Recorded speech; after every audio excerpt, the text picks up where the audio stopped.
Bonjour. Alors aujourd'hui, on va voir une leçon de conjugaison. C'est le plus que parfait. Alors voilà, c'est sous forme d'un schéma. On va le lire ensemble.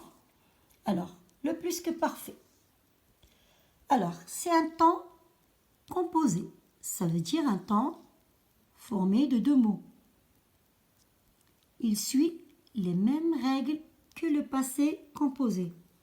Alors là, ça veut dire les mêmes règles pour l'accord du participe passé. Hein? Et on a déjà vu la leçon de l'accord du participe passé. Alors maintenant, on va voir la formation. On passe à l'autre flèche pour voir la formation du plus que parfait. Alors, le plus que parfait, c'est un temps, comme j'ai dit, composé de deux mots. Alors, c'est un temps qui est formé de l'auxiliaire être ou avoir conjugué à l'imparfait de l'indicatif plus le participe passé du verbe conjugué. Voilà, c'est clair. Information. Alors, je reviens à l'emploi du plus que parfait. Alors, il exprime l'antériorité d'un fait passé par rapport à un autre fait passé. Par rapport à un autre fait passé qui peut être exprimé soit au passé composé, au passé simple ou à l'imparfait. Donc ici, je choisis un exemple de plus que parfait et du passé composé. Alors sur l'axe, vous allez regarder, vous allez voir que le plus que parfait est un temps antérieur par rapport au passé composé. Ça veut dire c'est un temps qui exprime le premier événement et le passé composé. Ici, c'est le deuxième événement. On va voir l'exemple. Nous étions déjà partis quand vous êtes venu à la maison hier soir. Alors, ce que vous voyez ici, c'est le plus que parfait. Premier événement, nous étions déjà partis. Donc, c'est un temps antérieur par rapport ici au passé composé est venu. C'est bon? Alors, on passe pour voir des exemples de la conjugaison du plus que parfait. Alors, premièrement, donc voilà, certains verbes qui sont conjugués avec l'auxiliaire être.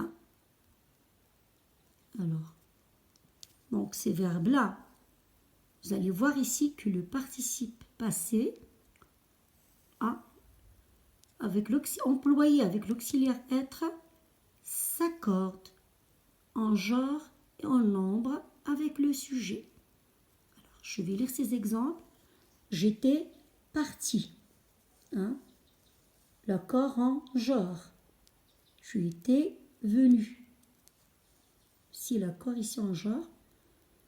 Elle était sortie. Voilà. Nous étions entrés en genre et en nombre. Vous étiez allés. La même chose. Elles étaient montés. Voilà. C'est pareil.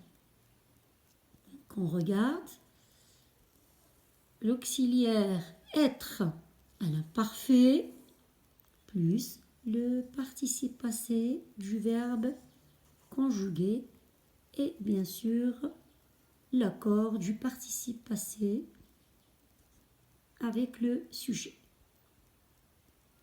Ici, pour le deuxième exemple, alors certains verbes pronominaux.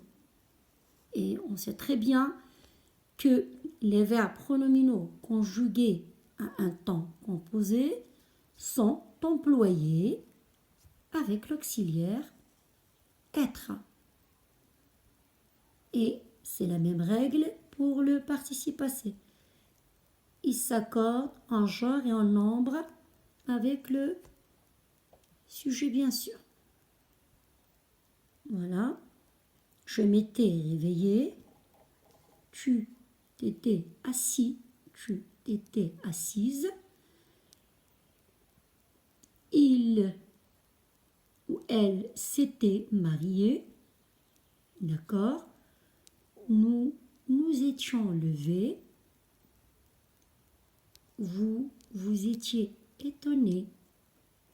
Il, elle s'était exclamé.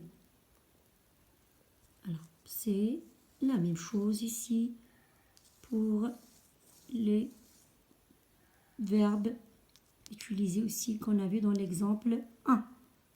On doit faire attention à l'accord du participe passé. Alors, notre exemple, c'est certains verbes ici que j'ai donnés qui sont employés ou qui se conjuguent avec l'auxiliaire avoir.